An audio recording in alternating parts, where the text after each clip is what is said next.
Странските директни инвестиции во Република Македонија за првите 6 месеца во 2018 година се 327 милиона евра. И тоа е 218% повеќе од просекот од последните 3 години, а апсолутно најмногу во последните 3 години.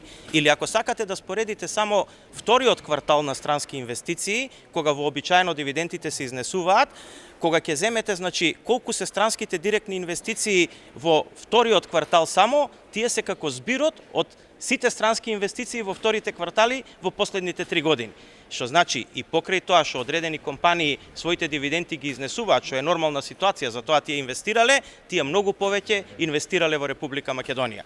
Практично, ова покажува дека трендот на инвестирање во индустријата во Република Македонија е забрзан.